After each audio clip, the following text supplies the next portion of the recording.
Dostlar, günün hansı saatində bizi izləyirsinizsə, hər vaxtınız xeyir olsun. Hər şey şinasa xoş gəldiniz.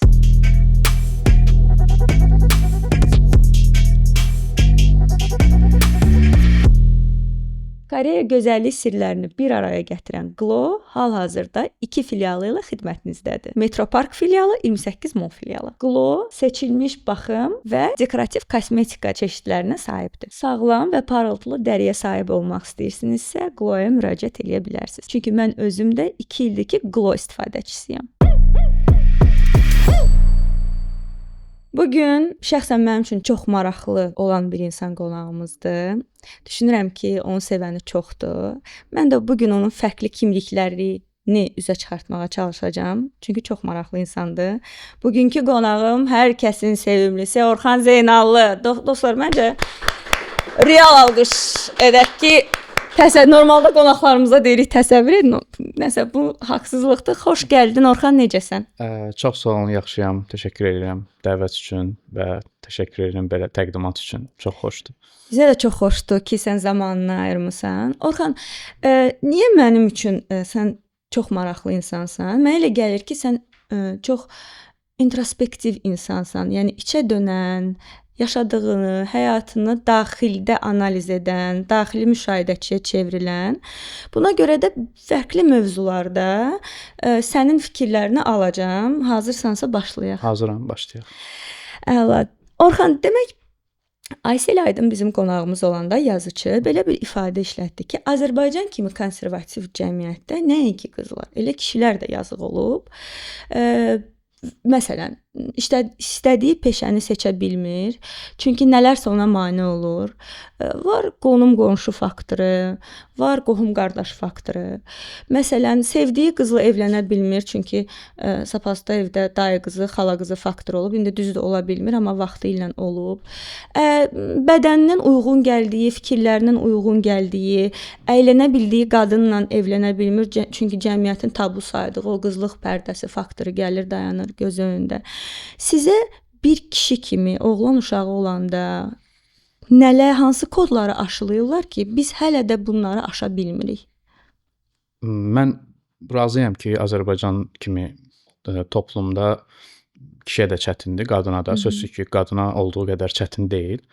Şəxsən mən bu məsələdə özümü şanslı hesab edirəm.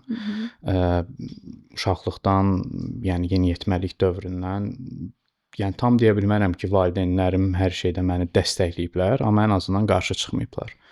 Mən istədiyim kimi geyinmişəm. 14-15 yaşında biz enli şalvarlara görə küçələrdə çox söz eşidirdik.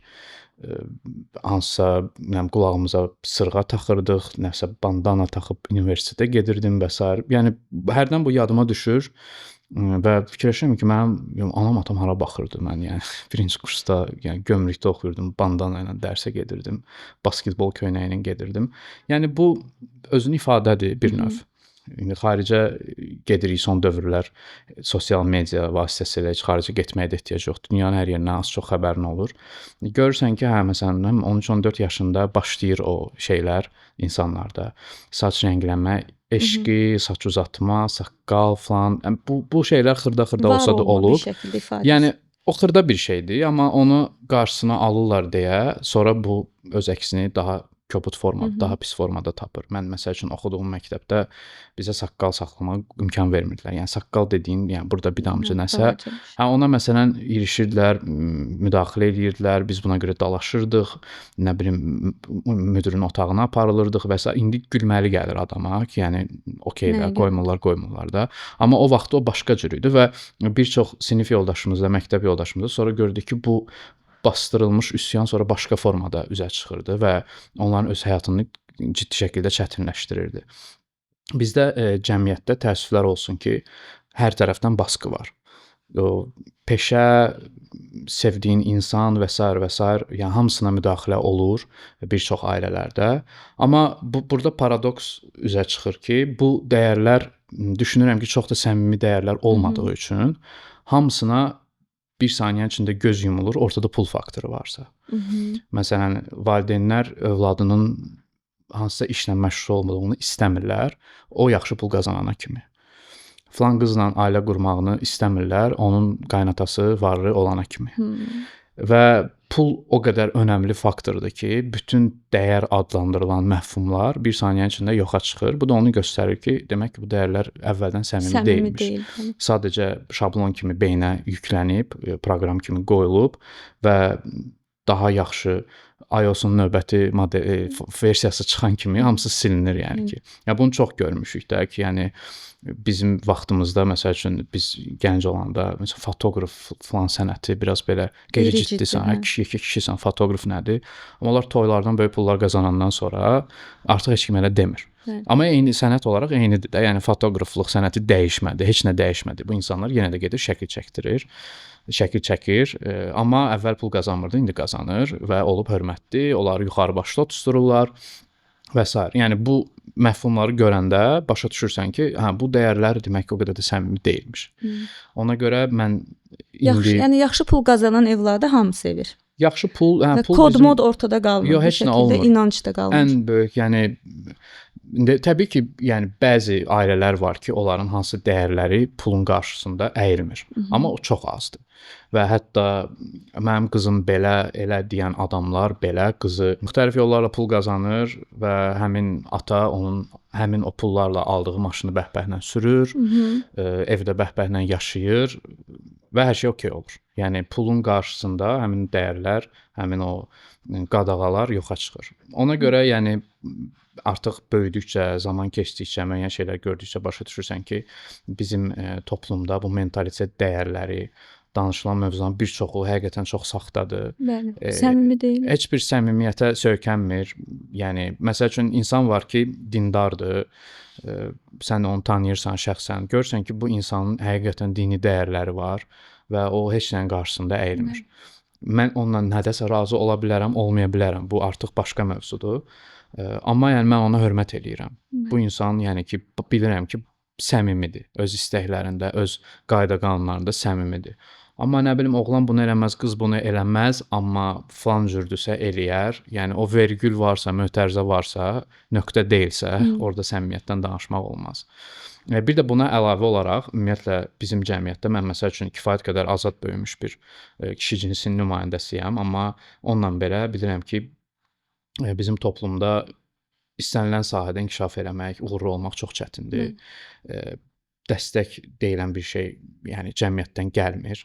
Ancaq sən bəlli bir yerə çatandan sonra, mən demişdim, mən bilirdim belə, sonra Allah eləməmiş bir saniyə ayağın büdrəyən kimi yenə hamı səni daşlamağa hazırdır.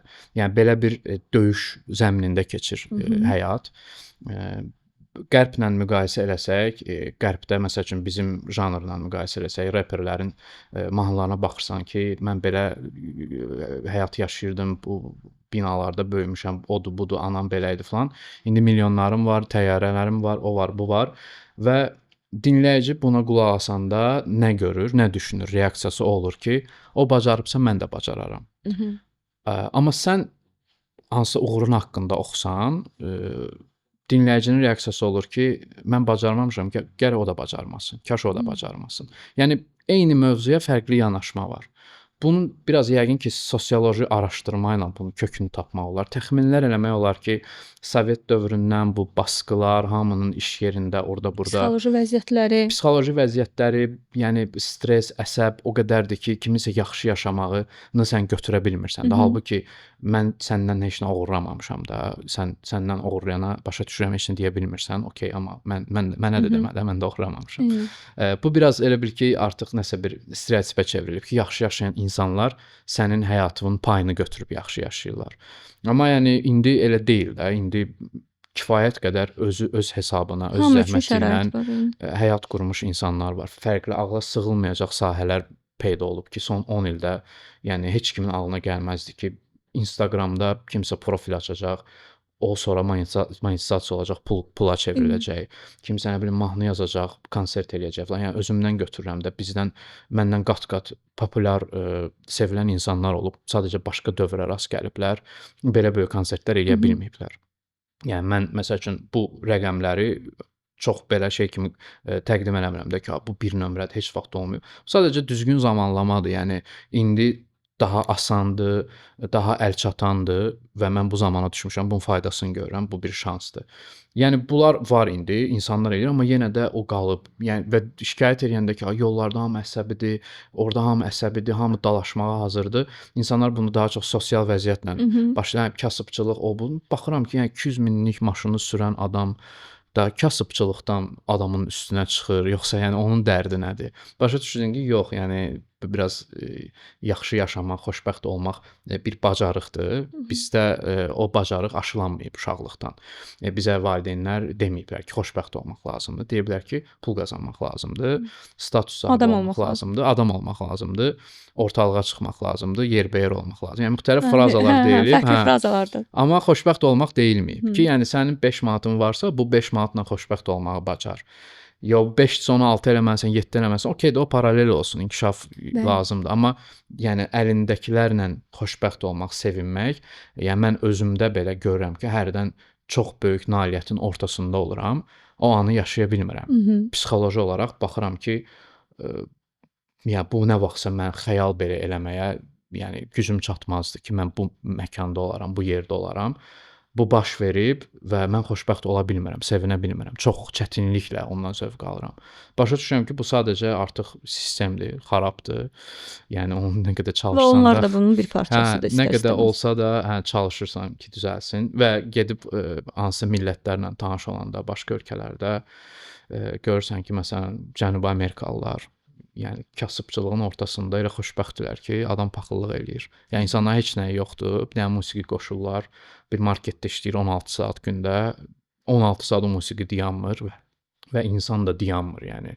O alqı-satqısını oynaya-oynaya eləyir. Sən də belə baxırsan ki, yəni bu xoşbəxtlik hardandır? Yəni bu həyat eşqi hardandır? Görsən ki, yəni həqiqətən bu tamam başqa bir şeydir. Yəni kiçik coğrafiyanın problemləri kimidir. Kiçik coğrafiya da ola bilər, biraz yəqin ki təkcə coğrafiyadan getmir söhbət, həm də bu əsrlər, Sovetdən qabaq. Yəni biz yaxşı vaxtımız olmayıb da heç vaxt. Tarixə baxanda bizim yaxşı stabil vaxtımız heç vaxt olmayıb. Və biz də bu nəsil olaraq hər şeyi görmüşük. Biz də təbii ki, hər şeyi görmüşük. Hər şeyi görmüş nəsilik. Və Orxan, bəs məsələn mən qadın kimi qadınlığı bir şəkildə təcrübələrimdən öyrənirəm, həyatda yaşadığım təcrübələrdən mənim daxilimdə bir qadın kimliyi formalaşır. Eləcə də bu kişilərdə də belədir ki, təcrübəsindən, yaşadığı həyatdan bir kişi kimliyi formalaşır. Amma cəmiyyət var axı. Sən nə qədər azad bir ailədə böyüsən də, mən nə qədər azad bir ailədə böyüsəm də, bizim kimliyimizin formalaşmağında cəmiyyətin də öz payı var. Bəs daxilində formalaşdırdığın o kişi kimliyi ilə cəmiyyətin səndən gözlədiyi kişi kimliyi arasında əsas fərqlər səncə nədir? Mən ələxüsus uzun illərdən sonra Bakıya gələndə bir sadəlik motivi var idi mənim üçün. Hansı ki, nəsə sıradan bir şeydir mənim üçün ki, hamımız insanıq. Sən uğurlusan, uğursuzsan, pullusan, pulsuzsan, bunun heç bir anlamı yoxdur. Yəni mənim bu dünyada yəqin ki, insan keyfiyyətləri arasında ən sevmədiyim məhz pafosdur, özündən razılıqdır.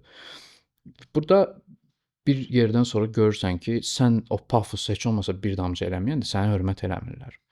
Səninlə hesablaşmırlar. Sən kim olduğuna, yəni belə baxırlar ki, yəni sən düşünürsən ki, okey, mənim bir sənətim var. Mən müəyyən uğurlar qazanmışam. Bu kifayətdir ki, mənə hörmət eləsinlər. Mən xüsusi bir şey istəmirəm də, mən qırmızı xalça falan heç nə istəmirəm. Yəni adicə sadəcə hörmət. Hansısa məkanla danışmağa gedəndə, ya istənilən iş prosesində qarşılıqlı bir hörmət istəyirsən.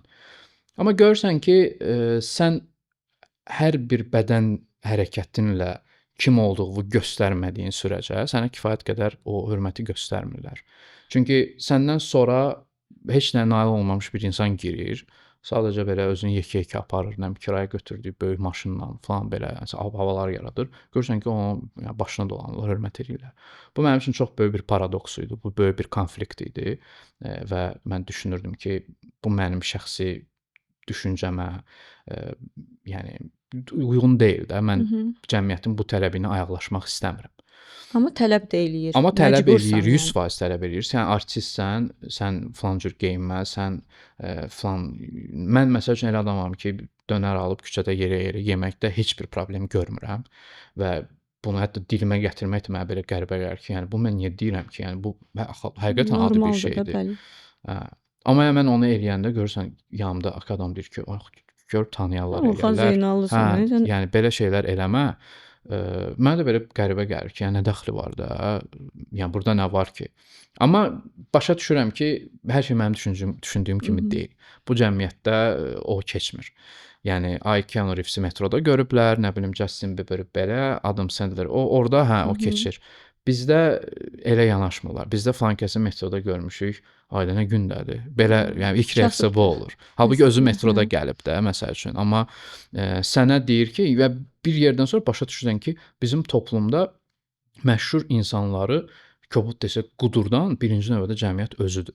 Sənə elə belə allahlaşdıran münasibət göstərir bəzi adamlar. Sən belə deməksən ki, yəni okey də, mən sadəcə bir neçə mahnı yazmışam, uğurlu olub. Dinləyirsən, bəyənirsən, çox sağ ol. Amma yəni bundan artığını mən istəmirəm. Mənim indi şükür Allah ağlım başımdadır deyə o bəzi qeyri-adekvat reaksiyalar məni dəyişmir. Amma sonra təsəvvür edirsən ki, deməli bunlar hamıya belə reaksiya göstərirlər. Və onlar da baxırsan ki, filan kəs özünü şah sayır.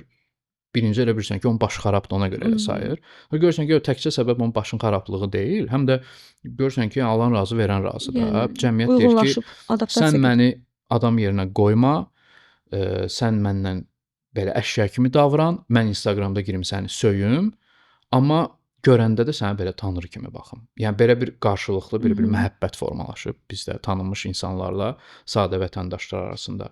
Mən onun bir parçası olmaq istəmirəm və düşünürəm ki, dinləyicilərim də, auditoriyam da, yəni sağlam hissəsi çox böyük faizini təşkil edir. Hansı ki, məndən belə şey tələb eləmir. Tələb eləsə də bu heç vaxt baş tutmayacaq. Çünki təbiətimdə bu yoxdur. Amma yəni bu cəmiyyətin tələbi ilə reallıq arasındakı bir konfliktdir. Ki, yəni səndən ciddi şəkildə tələb eləyirlər. Ulduzlu olmağı, yekə, yuxarıda olmağı, belə insanlara belə şey davranmağı. Hə, mən nə bilim, yəni sevgini mən başa düşürəm, fanatlığı da başa düşürəm. Müəyyən yaşlarda əlxüsusda, yəni 17-18 yaşında aşırı fanatlığı da başa düşürəm. Burada bir şey görmürəm. Amma hərdən elə reaksiya verirlər ki, yəni belə başa düşməyə çalışırsan ki, ya bu qədər özünü aşağı niyə tutursan axı? Yəni biz ikimiz necə də insanıq reaksiyalardır yəni. məsəl üçün misal çəkə bilərsən? Yəni ki, səni bu qədər hərdən elə bir şey olur ki, baxırsan yanındakı adama özünün yanındakı adama hörmətsizlik edəcək qədər sənə sevgisini göstərir də. Məsəl üçün bir xanımdır bir deyək ki, xanım, hə. yanında həyat yoldaşı, bilməm kimsə. Yəni tutur belə yapışır, sallanır filan. Baxırsan ki, yəni bu Var belə şeylər, başına gəlir. olanda olur. Yəqin ki, məndə o qədər də çox deyil, amma olur və o olanda məni üzür.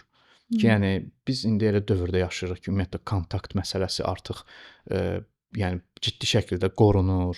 O boyda pandemiya elədilər yəni ki, bu Hələ məsələ də düzəlmədik. Hə, yəni bu kontakt məsələsi əvvəlki qədər deyil də. Yəni indi bəli. insanlar daha şey, məsələn, Məsafəlidir, valideynlər, uşaqlar bəli, bəli. məsələsində filan. Hə, Birinin yəni uşağını öpəndə icazə alırsan. yəni elə olmalıdır ən azından. Bunun olduğu dövrdə sən baxırsan ki, yəni okey də sən axı məsəl üçün sən xanım olaraq metroda, orada, burada hansı kişi sənə çiynin dəyəndə, nəsə olanda, təmas olanda şikayət eləyirsən. Özün amma məsəl üçün Orxandır da, ona olar. Elə deyir, yəni mən də Onda hər Orxanın şeydən da qabaq sərhədləri var, yad eynən. bir insanam və birinci növbədə yad bir insanam. Və ikinci növbədə burada mənə hörmət eləmirsən, qoyduq bunu qırağa. Okay, o mənim problemimdir. Amma yəni sənin öz dəyərlərin var da, sən özün bir xanımsan, bir insansan və mən yad insanam. Biz musiqi gərək ağız-ağıza oxuyaq, qışqıraq, əylənək, əla, heç bir problem yoxdur. Amma bu başqa təmaslar var ki, orada yəni biraz özünü düşünməlisən birinci növbədə. Yəni məni qoyduq qırağa da, məni sabah görməyəcəksən. Amma yəni sənin yanında insan var. Bəlkə də o sənin əlini tutanda sən ona nazqoz eləyirsən. O belə baxacaq ki, xeyr olmayacaq ki. Amma Orxanı qucaqlayır. Yəni o məsələlər var da ki, biraz düşünürəm ki, mən məsəl üçün bunu belə qarşılayıram, amma ola bilər başqa hansısa tanınmış insan, musiqiçi və s. Bu cür dərin düşünmür bu məsələləri. O həqiqətən düşünür ki, hə düzdür də, mən axı başqayam, mənə olar. Amma mən elə düşünmürəm, çünki mən özümü başqa hesab eləmirəm, adi insan hesab eləyirəm. Və bu yavaş-yavaş bir yerdən sonra biraz dayaz düşüncəli, sağlam təfəkkür olmayan adamları bir köpüyün içinə salır ki, onlar artıq özlərini Bəli. digərlərindən üstün sayırlar. Çünki ətrafdakılar onun üstün olduğunu ona nümayiş elətdirir. Bu da düşür o. Səbəbi də cəmiyyətdir, çünki cəmiyyət qudurdu. Qarşılıqlı, bəli, Eynən. qarşılıqlı. Ona görə də çox önəmlidir ki, sən yaradıcılıqla məşğul olursansa, tanınmışlığa gedən yoldasansa, ətrafındakı o dar çərçivədə çox adekvat, sağlam düşüncəyə sahib adamlar olsun ki, Sən də sağlam düşüncələr. hərdən sənin başın qaçanda bir dənə belə bir Eynən. Eynən. Orxan, mənə görə boşanma özünü dərkdə vacib mərhələlərdən biridir. Boşana bilən insanlardan, adekvat insanlardan söhbət gedir. Daha çox insanın özünü analizdir, içə dönməkdir, həyatdakı seçimlərini, həyatdakı münasibətdəki rollarını. Bizim cəmiyyətdə də qadınlar boşanma yaşayanda başqa cür reaksiyalar alır. Kimdir səni bu saatdan sonra alan və yaxud da bu kimi qadınlar bullyinqə məruz qalır ətraflarından. Amma bir şəkildə boşanma daxili analizdir deyə, özü ilə tanış olmadı deyə insana dərslər də verir. Bəs bir boşanma bir kişiyə hansı dərsləri verir? Həyat dərsləri. Yəqin ki, bu ümumiyyətlə bu mən düşünürəm ki, ailə, sevgi, münasibət məsələləri də ümumiləşdirmə yəni çox vaxt uğursuz mülahizə hesab olunur. Çünki bu çox individual məsələdir və mənim ətrafımda tanıdığım, indi yaşım elədir ki, mənim yaşıdlarımın kifayət qədər arasında adamlar var ki, boşanıblar. Uşaqla, uşaqsız, nə bilim, alimentlər, davalar, dalaşlar, yəni fərqli cür faktor məsələlər var və eləsi var ki, bütün dünyadakı qadınlara nifrət eləyir öz şəxsi təcrübəsinə görə. Ki bunlarda publik fiqurlar da var, çıxırlar, danışırlar, ağızlarını açanda bilinir ki, bu adamın travması var. Bəli, yəni ki, o fərqli cür olur. Adamlar var ki, yollarına davam edirlər, hərəsi öz həyatını yaşayır, yenidən ailə qurur, yaxud da sadiq ailə qurmur, münasibətlərdə olur. Məsəl üçün, uşaqla da necəsə ortaq məxrəcə gəlirlər. Yəni, individualdır və düşünürəm ki, bu məsələ bizdə son dövrlərdə media tərəfindən yəqin ki, süni şəkildə qabardılır və dünyanın sonu kimi təqdim olunur. Çünki Avropada, Amerikada, ya Rusiyada falan artıq həmişə bu belə olub ki, insanlar ailə qurur, yola getmirlərsə ayrılırlar. Və bu normal olub da. Bizdə məsəl üçün əvvəllər normal deyil idi. Çünki sizin dediyiniz qadının gedəcək yeri yox idi. Bir çox hallarda qadını öz ailəsi belə qəbul eləmirdi boşansa və yəni çöldə qalırdı da. Ona görə baxır ki, mən neyniyim? Və bizim bu romantikləşdirdiyimiz nənə-babalarımız 50 il bir yerdə yaşayıb məsələsi, biraz o da biraz... Hələ də bilmirik necə yaşayıblar. Bilmirik necə yaşayıb. Yəni 70-80 yaşında əlbəttə əl-ələ olublar, amma 30-40 yaşında orada nələr baş verib. Bilmirik o evdə nələr baş verib. 30-40 yaşında olanda nələr baş verib, kim nəyə göz yumub, nəyə dözüb, nə bilim, kim kimi döyüb, bunları bilmirik biz. Və bir müddət oldu ki, bu normallaşdırılmağa çalışırdı ki, qadın dözməlidir. İndi əsas odur ki, evdədir, nə bilim, döymür, ya və yaxud da ki, cəmi ayda bir dəfə döyür, bilmirəm, yəni hərə bir cür nələrsə normallaşdırmağa çalışırdı.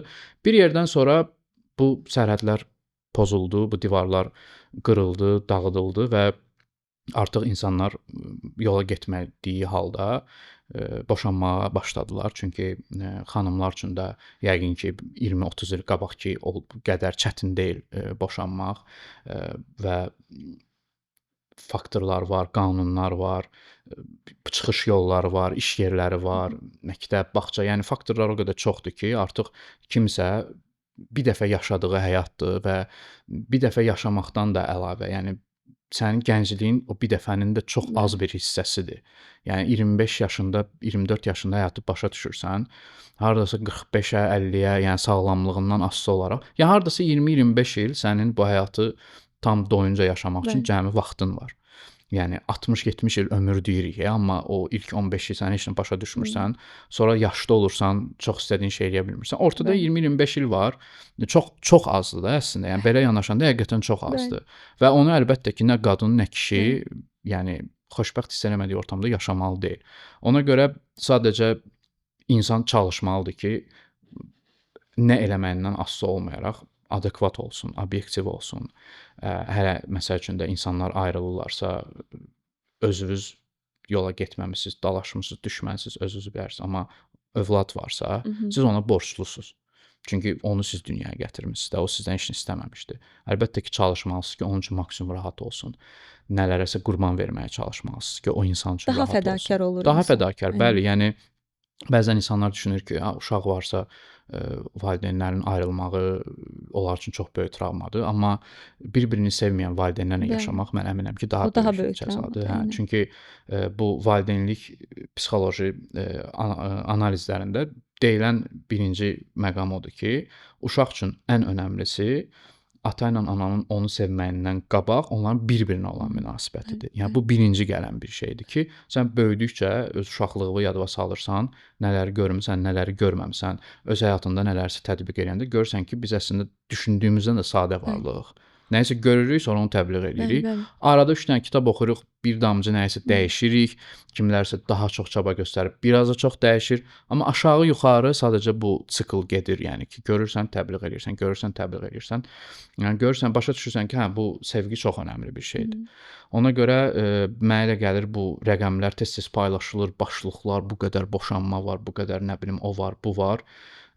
Okey, yəni əlbəttə yaxşı olardı ki, insanlar nə bağçada gördüyü qızla evlənsin, 75 il yaşasın. Romantik.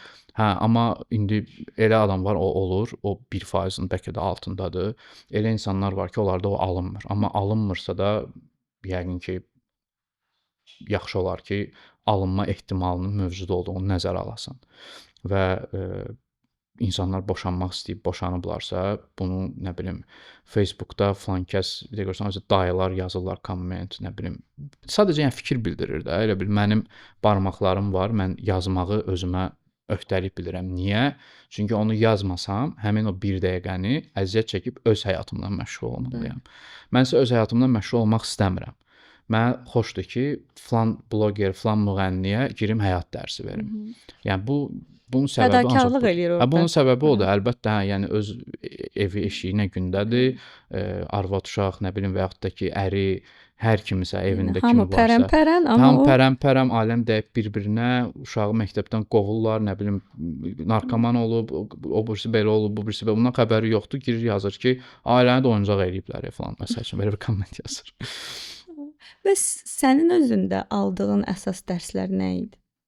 Mənim Daxildəki hesabatında hər birimizin özünün daxili hesabatı olur öz-özlüyündə.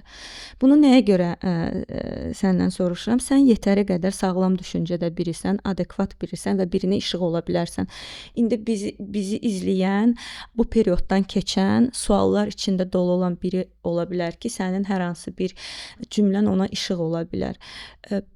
Mən bilirəm ki, romantik burada bəli cümlələr var. Hər qaranlığın bir sabahı var kimi. Burada çox gözəl romantik ola bilərik. Bəs insan hansı dərs alır, hansı həyat dərsini alır ki, sonra həyatına davam etmə motivasiyası olur?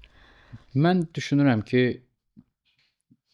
əslində çox sadə bunun həlli yolu var. Biz xəstələnəndə həkimə gedirik. Öz başına bunu sağalda bilmirik. Psixoloji olaraq hansısa çətinlikdən keçirsənsə də, mən psixoloqla terapiya seansları götürməyi tövsiyə edirəm istənilən, yəni insana. Bizim cəmiyyətdə bu yəqin ki, son dövrlər yavaş-yavaş aşılanmağa başlayıb. Mən özüm yəni uzun illər buna barmaqarası yanaşmışam ki, yəni psixoloq nə falan belə elə. Yəni 30 yaşımdan sonra mənim bir dostum tövsiyə elədi ki, bəzi şeylər var ki, sən onu psixoloqla danışmalısan.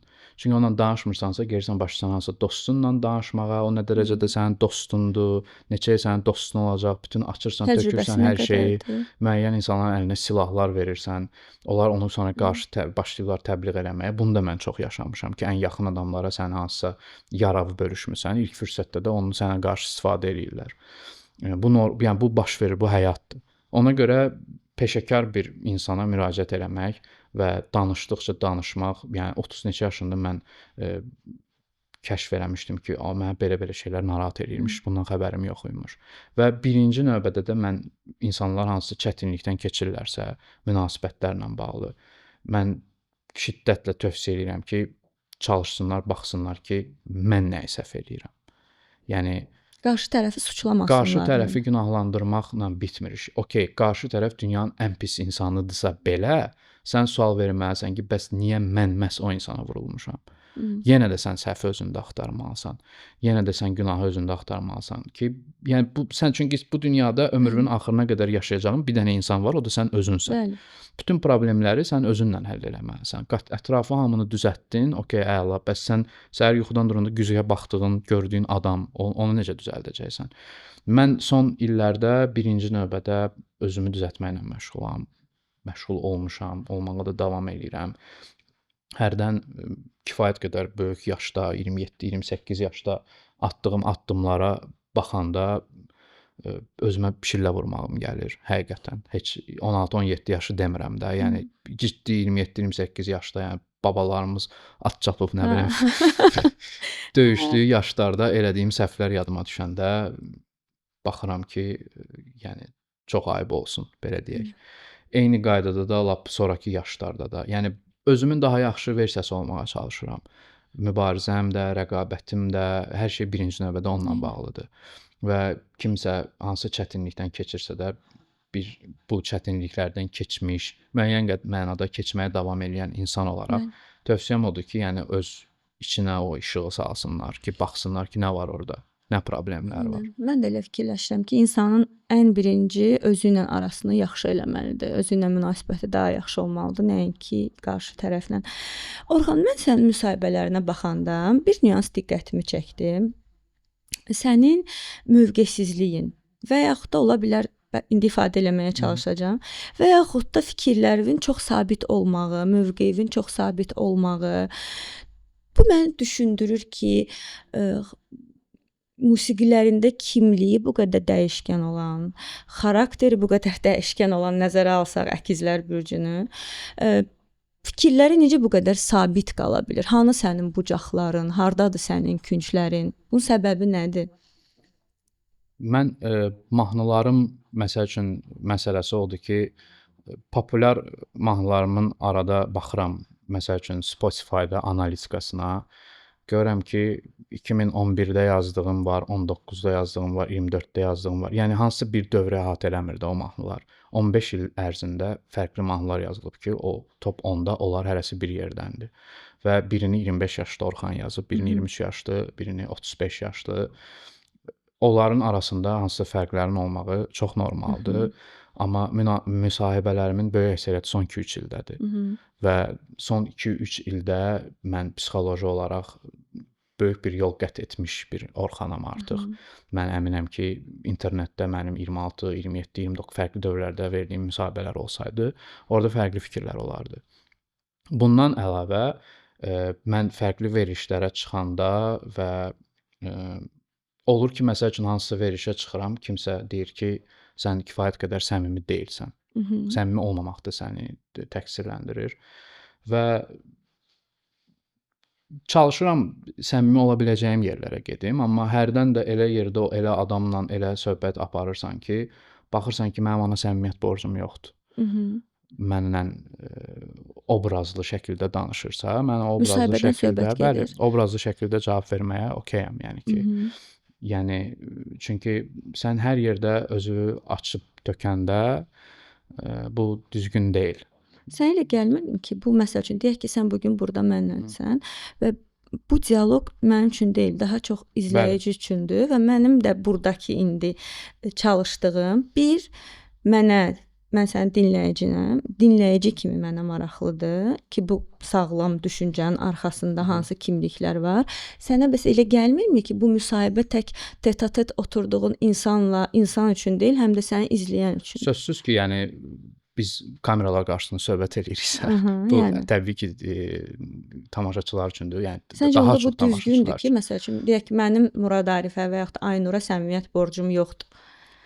Mən səmimiyyət borcum yoxdur o mənada ki, müəyyən mövzular var. Təbii ki, mən məsəl üçün bayaq biz söhbət edirdik ki, hansısa həyat dövründən keçən bir insana mən onu heç vaxt heç kimə qeyri-səmimi demərəm, təbii ki. Amma bəzən olur ki, hansısa müsahibədə konkret bir mövzuya girilir ki, o mövzuda mən çalışıram neytral fikir bildirim. Qeyri-səmimi yox. Sadəcə neytral fikir bildirim. Çünki bilirəm ki, mən həqiqətən nə düşündüyümü desəm, məqsədli şəkildə o dediyim söz hansısa tərəflərə təhrif oluna bilər və baxıram ki, mən bunu niyə eləməliyəm ki? Yəni bu Orxan Zeynallı obrazı var bir ifaçı olaraq. Mən mahnılarımda bütün müsahibələrimdən qat-qat daha çox şey demişəm və uzun illər dinləyicim olan insanlar çox şey oradan artıq bilirlər. Amma bəzi şeylər var ki, onlar mənim şəxsi işimdir də, yəni öz ətrafım üçündür. Dostlarım, ailəm, mən düşünürəm ki, hər bir insanın elə bir komfort zonası var ki, bəzi spesifik mövzularda hər şeyi orada danışa bilirsən. Və ümumiyyətlə bəzi mövzularım var ki, şəxsən mənim həyatımda. Mən onu ancaq terapistimlə danışıram.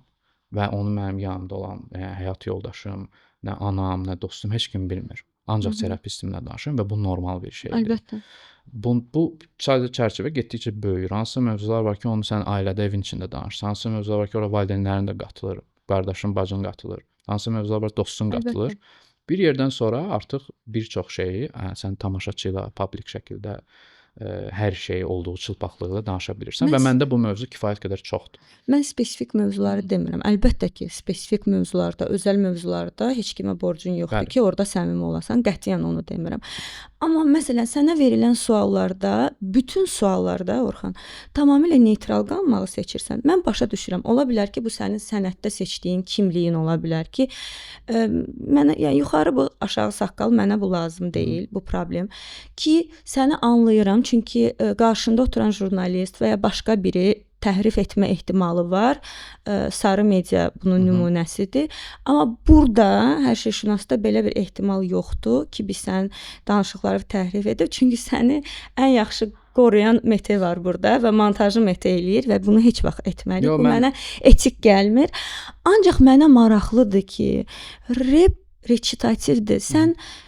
Biz sənin qələminin itiliyini bilirik. Qələmi bu qədər iti olan adamın fikirlərinin bu qədər sabit olmağı, şəxsi mövzular demirəm, ümumi mövzular deyirəm. Bu bəli, bu niyəsə qeyri-səmimi görünür ki, bu qədər qələmi iti olan adam bu qədər sabit ola bilməz. Bu məndə iki sualı formalaşdırır. Ola bilərmi ki, Orxan bax, çünki səhərdən söhbət eləyirik, nəyi sezirəm?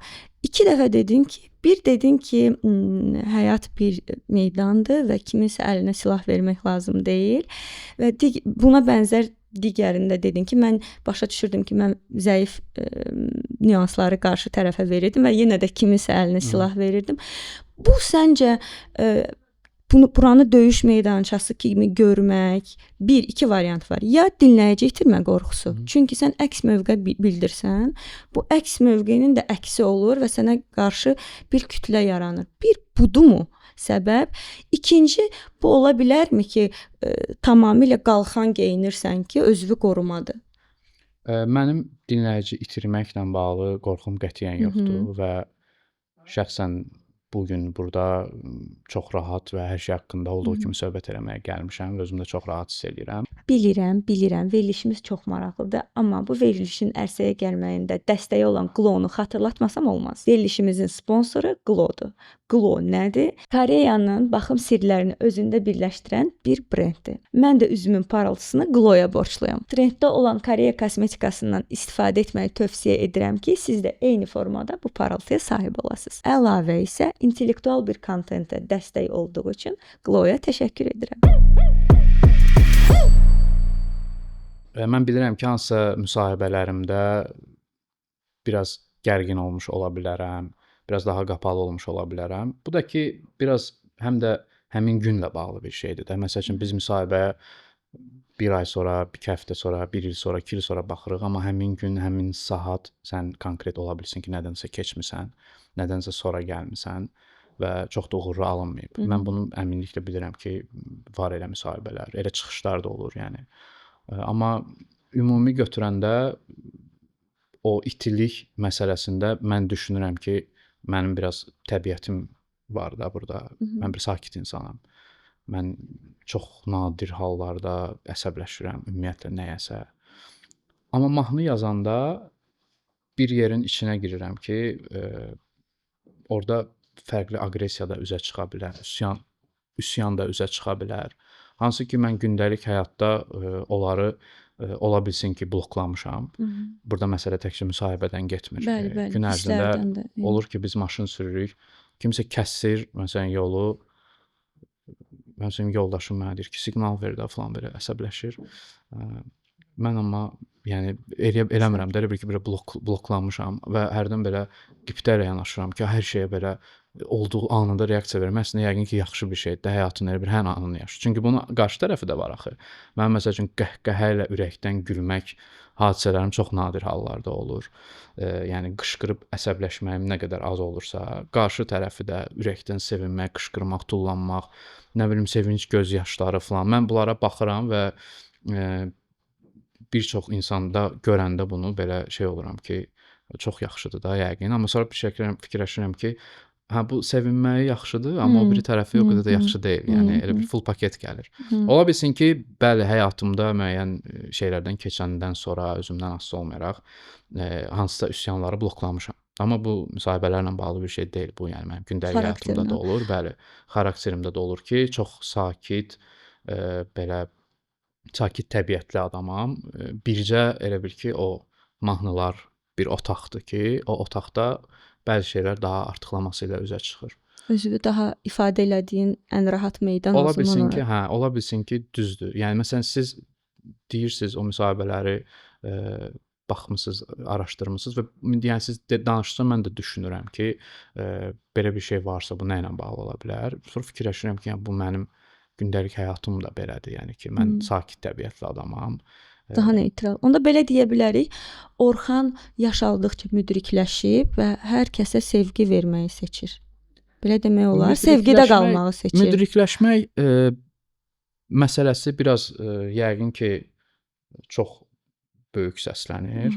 Ən azından çalışıram və mənim həyat yolum bu formatda gedir. Müdrikləşmək istəyirəm mən. Mən müdrik insan olmaq çox istəyirəm. Hadisələrə müdrik şəkildə reaksiya vermək.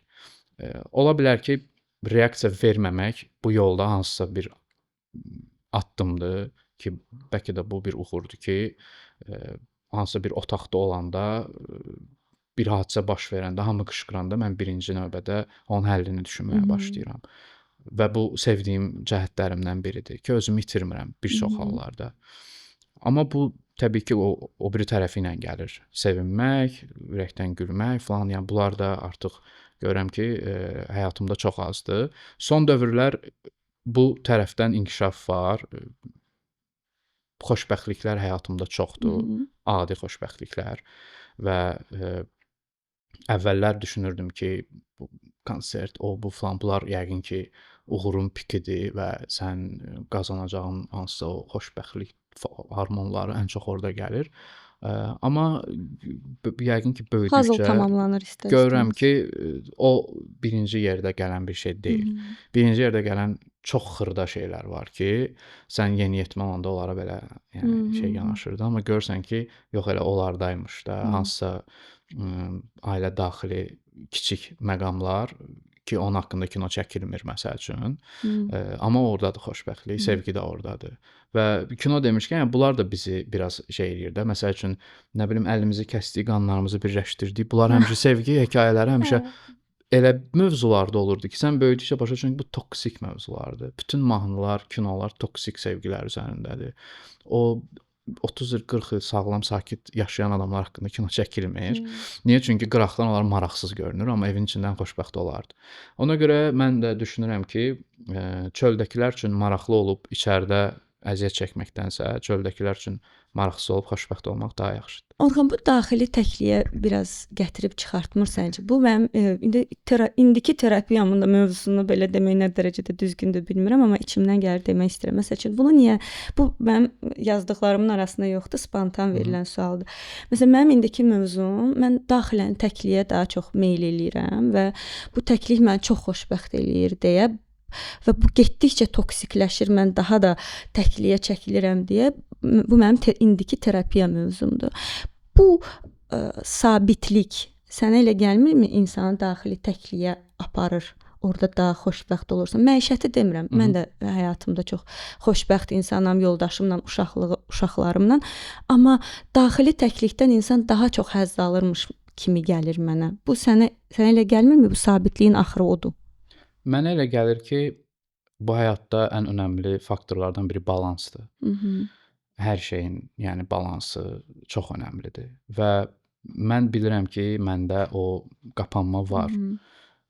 Mənim yanımdakı insan da bunu bilir və biz bunu balanslı şəkildə çalışırıq elə eləyək ki, mən yaradıcı insanam, mahnılar yazıram. Mahnılarımın bəlli bir yanaşma forması var ki, məsəl üçün mən yaş hitləri yazmıram da. O mənim üçün çox çətin bir şeydir. İnsanlar bəzən buraxırlar mahnını, qulaq asırsan, baxırsan ki, ayda yəqin zordur da belə mahnılar yazmaq, yəni ki, qulaq asırsan, yəni çörəyini yeyirsən, belə yəni fərqli aspektlərdən yanaşanda görürsən ki, yəqin ki, əladır pitbull olmaq bu dünyada məsəl üçün. Məndə fərqli cürdür də, yəni bəzi mahnılar var ki, onları yazanda mən müəyyən yerə girirəm ki, oradan çıxmaq bəzən çətin olur. Amma indi son bir neçə ildə bunu balanslı şəkildə eləyirəm.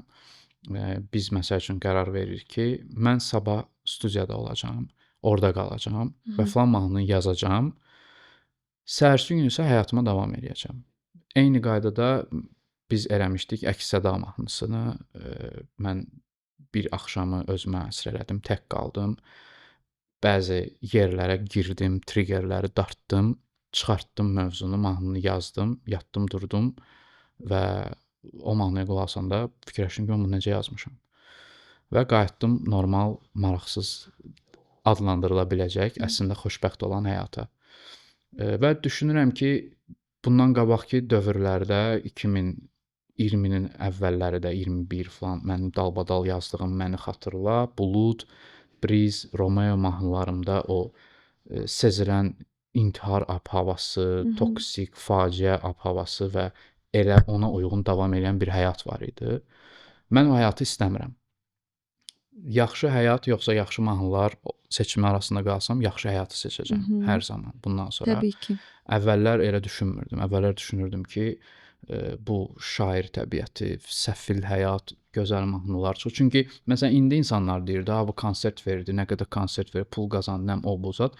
Yəni bunda bəzən insanı günahlandırırlar da. Yəqin ki, dünyada musiqiçini konsert verməkdə günahlandıran yeganə ölkə ola bilərik. Amma yəni okey də deyək ki, həqiqətən 6-7 il yox idi, sonra ildə bir konsert verir. Bu çox gəlir insanlara. Amma başa düşmürlər ki, bəs mən axı o mahnıları yazanda bunun heç bir qarşılığı yox idi və mən onları yazmağa davam edirdim. Hələ mən onu demirəm ki, qarşılıqsız formada. 2012-də, 13-də konsertlərimdə 150-180 nəfər olan vaxtlar var idi. Mən yenə də yazırdım, konsertləri eləyirdim. 300-500 manat mənə konsertdən pul qalırdı. Yəni o mahnıları mən hər zaman yazmışam. Sadəcə indi belə bir dönəmdir. Konsert də verirəm. Sabah ola bilsin ki, yenə olmayacaq konsertlər və musiqi ilə mənim ünsiyyətim, kommunikasiyam davam edəcək. Çünki bu artıq həyat tərzidir. Amma burada artıq mən həyatımın iplərini musiqiyə verməmişəm. Musiqinin iplərini öz əlimdə saxlayıram. Öz qapanmağımı da, depressivliyimi də, hər şeyi çalışıram ki, başda özüm oturum və marionet kimi hamısını idarə edeyim. Balanslı şəkildə. Mən depressivliyə meyilli insanam. Özümə icazə verirəm ki, hərdən yol gedəndə açım bəzi mahnılara qulaq asım 15 dəqiqə və təsəvvür edeyim ki, hər şey necə çox pisdir. Və bundan zövq alım. Sonra mahnını söndürürəm və heç nə davam edirəm. Amma əvvəl bu günlərlə davam edirdi. Günlərlə. Bütün playlistlər və onun fonunda da hansısa mahnı yazılırdı. O mahnı sonra həmin günlərə qaytarırdı. Sanki o depressivlikdən bəslənirdi yaradıcılıq. Bəslənirdi yaradıcılıq və o yaradıcılığı sonra çıxıb səhnədə oxuyanda mən o günlərə qayıdıram. Və o məni incitməyə başlayır. Amma indi mən məsəl üçün əks-sədanı oxuyanda onu yazdığım günlərə qayıdıram deyə bir şey yoxdur. Çünki onu balanslı şəkildə eləmişdim. Özümə icazə verdim. Girdim o ab-havaya. O içimdəki hansısa yara, məni narahat edən mövzuları çıxardım üzə. Mahnı ilə özümdən araladım və sonra qayıtdım normal həyatıma. Və indi də elə o şəkildə davam edir. Nələrsə yenə yazmaq üçün qapanıram. Yəni süni şəkildə mən qəmli mahnılar heç vaxt yazmamışam və onun ümumiyyətlə yazılıb çox uğurlu olacağına da inanmıram. yəqin ki, mahnılarda səmimiyyət çox Bəli, bəli. önəmlidir.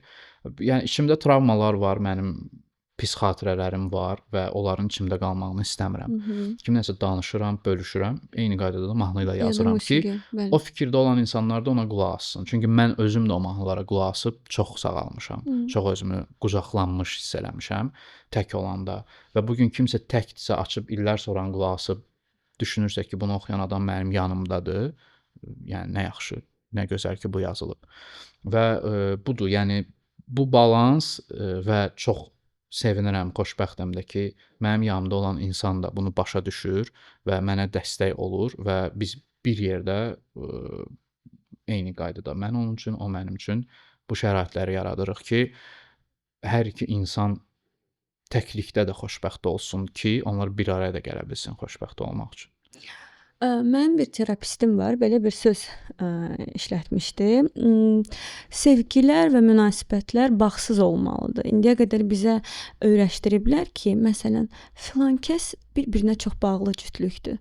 Amma arada o bağ məcburiyyətdir. O bağ olmadan insan bir-birini sevməlidir. Bu mənim qulağıma asdığım sırğalardan biridir ki, bəli, cütlüklər hərə öz həyatını yaşamalıdır və o şəkildə var olmalıdır. Əslində çox yaxşı mövzuya toxundun ki, bizə nəyisə səhv başa salıblar.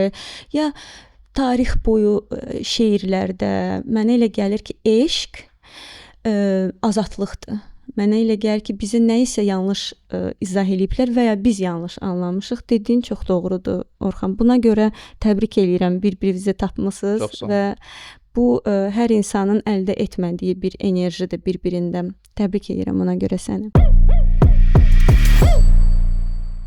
Hostun dövründən bu yana sizə qarşı Azrepdə bir qütbləşmə olub ki, sizin musiqilərinizi rep adlandırmayıblar, bu psixolirikadır deyiblər, bu nədirsə başqadır, lirikadır, bu rep deyil, repdə üsyan var. Niyə görəsə repə bir kimlik vermişik və adlandırmışıq ki, yox, repdə üsyan var, repi də deyən bu qəlibdə olmalıdır. Üsyan hara, host hara? Host hara, yəni belə bunu deyiblər. Yəni necəsə bunu rep adlandırmayıblar, amma ortada bir host reallığı var idi ki, siz gənclər arasında cərəyan yaratmısınız. Bu reallığı danmaq olmaz.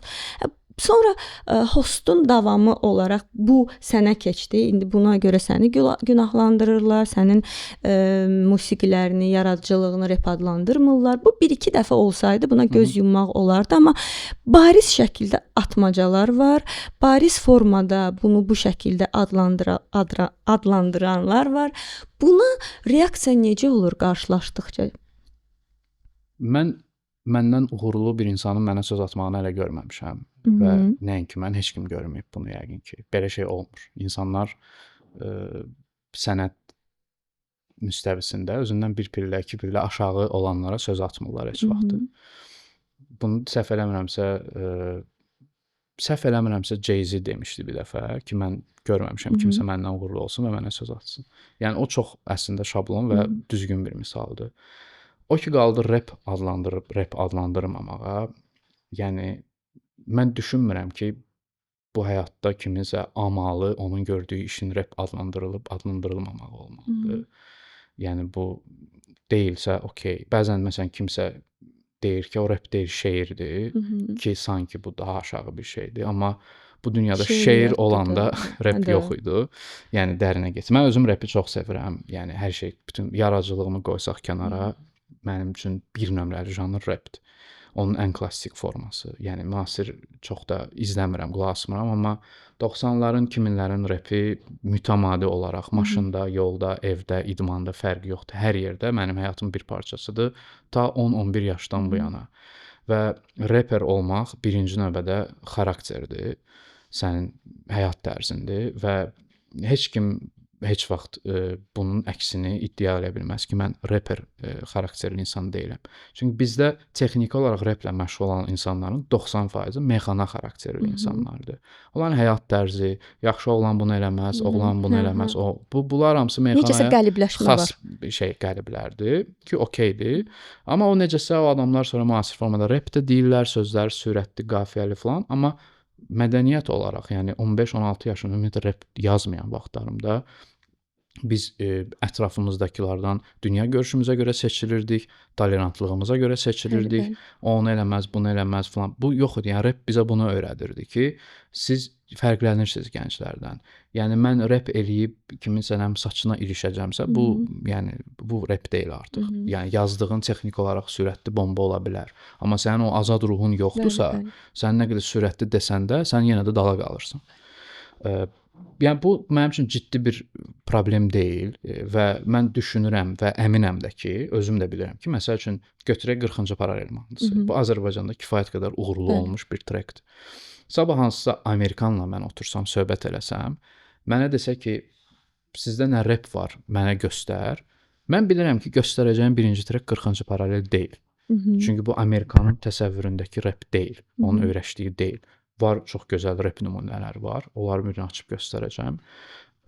Amma okey də, mən Azərbaycan dilində yazıram. Mən Azərbaycan dilində yazıram və bu adaptasiya olunmuş versiyadır. Məsəl üçün bu repdir, rep deyil, bu mənə maraqlı faktor deyil. Kim ki məsələn iddia edir ki, bu yazılır çünki buna kütlə gedir. O da səhv iddiamdır. Çünki bu kütlə getməyəndə də mən belə yazırdım. Bir Get People qazanmayanda da mən belə yazırdım. YouTube-da, orada, burada ilinə qədər bütün treklər şükür Allaha var. Hamısı göstərilib və fərqli vaxtlarda da fərqli janrlara da müraciət eləmişəm, amma yəni insanların dediyinə, mən indi göstərəcəm ki, rep necə olur. Yəni o elə bir mənim niyyətim, məqsədim yoxdur. Bu klassik anlamda bu repdirmi? Bir çox treklərim ola bilər ki, deyil. Azərbaycana adaptasiya olunmuş versiya formadadır. Çünki mahnı da deyil, mənim səsim yoxdur, oxuya bilmirəm. Meyxana da deyil.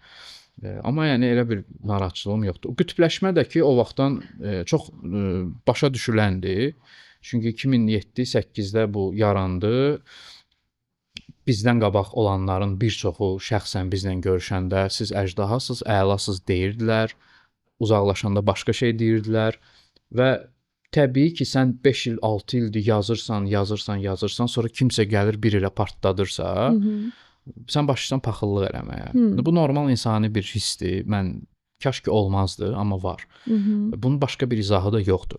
Kimsə məni bəyənməməyi tamamilə normal bir şeydir. Mən bu musiqini dinləmirəm, qəbul eləmirəm, ciddi saymıram. Bu ifadələrlə heç bir problemim yoxdur. Amma mütəmadi olaraq çəkməyə çalışırsansa, mütəmadi olaraq bu paxıllıqdır. Çünki məni də düşündürdü ki, məsələn Rıza sənin yaradıcılığı və Mironun səhv etmirəmsə yaradıcılığını sarkastik parodiya edib. Miro mövzusuna razıyam, çünki mən elə bilirəm ki, onun musiqiləri hər biri eynidir.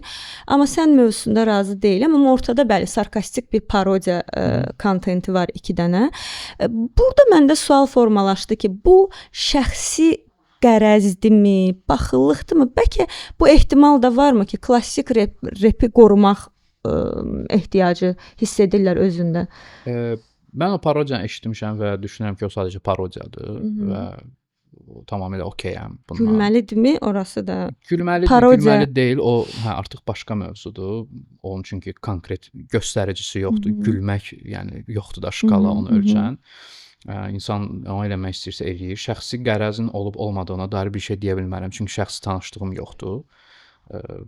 Amma paxıllıq var. Mən bilmirəm, yəni mən varsa mən başa düşmürəm niyə və ümid edirəm də ki, yoxdur. 3 gün konsert vermək bu yetəri qədər əsas səbəb deyil. Dediyiniz adamın düşünmürəm ki, elə bir iddiası var. Bax Orxan, yenə stabilləşirsən burada. Mən çünki məsəl üçün iddiası olan insan bunu eləsə, məsəl üçün Pastor bunu eləsə, çünki mən bilirəm ki, o iddialı sənətçidir. O sənətinə ciddi şəkildə yanaşır, nələrsə eləyir, konsert də eləyir, kliplər də çəkir. O mənim haqqımda nəsə desə, mən ehtimal verə bilərəm ki, bax o düşünür ki, bu çox elədi, mən az elədim, bu paxıllıq ola bilər. Amma digəri axı onu eləmir. O sənətlə ciddi şəkildə məşğul olmur. Ümumiyyətlə heç bir formada konsert eləmirsə əgər, niyə mənim konsertimə paxıllıq eləsin? Mən məsəl üçün bir futbolçuya niyə paxıllıq eləyim? Mən futbolçu deyiləm də. Amma o reperdir axı. Okey, yəni reperdir, amma həm də oxuyur, fərqli formada özünü ifadə eləyir. Və mən düşünmürəm ki, onun iddiası var. Yəni iddiası varsa onu biz görərdik. Çünki mən əminəm ki, o uzun illərdir bu sənətdədir. Çünki mən hələ 2018-də, 19-da onların qrupunu görmüşdüm. Onda rep deyirdilər. Sonra Pasterlə ifalarını gördüm. Orada artıq daha R&B idi. Yəni elə səsin olduğunu da gördüm. Və mütəmadi olaraq da hansısa yumoristik kontentlər, nəsə sataşma, prikol falan belə mövzularda görürəm. Və mənə elə gəlir ki, çox da ciddi yanaşmır bu işə. Mən əminəm ki, istedadı var, Repə amma yəni. çox da repə və ümumilikdə musiqiyə çox da ciddi yanaşmır. Və bir insan musiqiyə ciddi yanaşmırsa, musiqiyə ciddi yanaşıb uğur qazanan adama niyə paxıllıq eləsin? Bəs ciddi öz yaradıcılığına ciddi yanaşmamağa əsas verir, başqasının yaradıcılığını alçaltmağa. Mən bunu alçaltma hesab eləmirəm. Sarkastik parodiyanı hesab etmirsən. Mən sarkastik parodiyanı sənəti alçaltma hesab eləmirəm. Xeyr, çünki mən bunun xaricdəki nümunələrini çox gözəl bilirəm. Rusiyada tanıdığım parodist var, Satir adlı. O çox bomba kliplər çəkir. Nə bilim, Qufdan, Oksimirondan, hansısa blogerlərdən və s. və hətta belə yumor olur ki, o adam onların özündən daha yaxşı göstərir. İndi təbii ki, Rıza o parodiya ilə də ciddi şəkildə, iddialı şəkildə məşğul olmur. Çünki o insan parodiyaları ilə turlara çıxır, konsertlər verir. O başqa bir şeydir, peşəkar bir şeydir. Bu belə, yəni evdə boş vaxt var idi, açdım, qoydum. Kimsə güldü, keçdi, bitdi. Yəni sən deyirsən ki, o vaxt ciddiyə alaram ki, qarşımdakı insanın iddiası olsun, etdikləri olsun ki, mən bir şəkildə ciddiyə alım ki, hə, bax, bunda paxıllıq var və ya yoxdur. Əlbəttə, hə, yəni musiqi ilə ciddi şəkildə, sistemli şəkildə məşğul olub, konsertlər eləyib, eləməyə çalışıb ən azından bir insan hansının ki yaradıcılığı var, albomları, mahnıları var və günlərin bir günü o parodiya eləyir. Yəni diss yazmır da, parodiya eləyirsə, bu artıq bir mesajdır ki, yəni sənin məndən nə işin var? Amma ya bir insan onsuz da yumorla, nə bilim, zarafatla keçirsə, arada yazıb, arada yazmırsa, mən orada hansısa alçaltma görmürəm qəti şəkildə. Ciddiyə də almırıq. Ciddiyə almıram deyəndə ki, yəni var, yoxdur. Hə, yəni okey də. Mənim üçün çox da önəmi yoxdur, yəni onun. Qəlbimə toxunmur, xətrimə dəymir və çox istəyərəm də ki, məsəl üçün hansı dinləyicimin də xətrinə dəyirsə, o da başa düşsün ki, burada xətrə dəyiləcək bir şey yoxdur. Bəzən olur ki, kimlərsə nəsə yazır, tanınmış olmağı da şərt deyil, adi tamaşaçı. O baxırsan ki, bu alçaltmadır. Yəni sən bunu niyə yazırsan ki? Xoşuna gəlmir, qulaq asma. O başqa mövzudur. Amma mən hansısa reperdən və yaxud da ki, müğənnilər heç reperdən deyək də, rep çevrəsindən alçaldıcı bir şey özümə qarşı eşitməmişəm. Orada burada mətbəxdə danışanda kim nə deyibsə, onu mən bilə bilmərəm. Amma belə üzbəyüz hansısa intervyuda və yaxud da ki, mahnının içində alçaldıcı bir şey eşitməmişəm. Çünki mən də heç kimə qarşı eləməmişəm onu. Anladım. İstər-istəməz də üzə demək də özü bir cəsarətdir. Bu da hamıda varmı böyük bir sual işarəsidir. Mən müsahibələrimə çox ciddi yanaşıram, Orxan. Çünki hər şeyşünası çox sevirəm. Məndə başqa bir kimlik formalaşdırır deyə bu kimliyimi çox sevirəm. Buna görə çox ciddi alıram. Demək olar ki, bütün müsahibələrinə baxmışam və bütün müsahibələrdə məndə ikrah hissi oyadan bir şey oldu. Getdiyin müsahibələrdə daima sənə Elxandan sual yox, suallar verməyi və mən hətta kommentlərə də baxırdım ki, bu sənin dinləyicilərini də ciddi şəkildə narahat edir. Çünki yazmışdılar ki, əşi, bizə Orxan maraqlıdır, Orxandan daha çox sual verin, nə qədər Elxan olar. Sanki Elxan elə bir oyun qurub ki, təbii ki, mən ondan sual verməyəcəm, başqa mövzuda sənin fikrini alacağam. Sanki Elxan elə bir oyun qurub ki, bu qan bağını bəhanə edərək Orxan o dairədən çıxa bilmir və o suallara məruz qalır. Məsələn, Mete sərt reaksiyasını bildirib deyə onu Meteyə eləyə bilmirlər. Amma heç bir şəkildə sən ailə dəyərlərini də nəzərə alsaq, mənim izləyici olaraq gördüyüm Orxan daima qurucu tərəfdir, daima qoruyan tərəfdir. Biz bilirik ki, soyuqluq var, münasibət yoxdur, amma Orxan hər zaman qoruyan, qoruyucu tərəfdir. Mete sərt reaksiyasını bildirib deyə ona bunu etmirlər, amma səni Elxanla bağlı suallara məruz buraxırlar. Bu səni narahat etmir bir saatdan sonra. Çünki sən artıq hostun üzvü deyilsən. Yetəri qədər uğurlu solo fəaliyyətin var. Səni bu narahat etmir? Mən bu məsələyə çox adekvat şəkildə yanaşıram və başa düşməyə çalışıram ki, məsəl üçün mən Bakıya təzə gələndə, müsahibələr olanda, onda Elxan hələ Yox idi. yox idi. Və normal olaraq da bilmək istəyirlər ki, o hardadır, nə edir və s.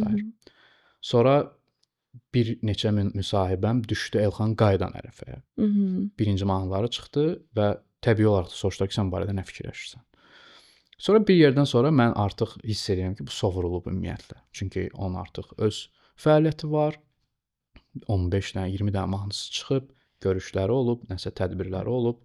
Yəni Elxanla maraqlanan adamlar artıq Elxanın sosial dünyasındadılar.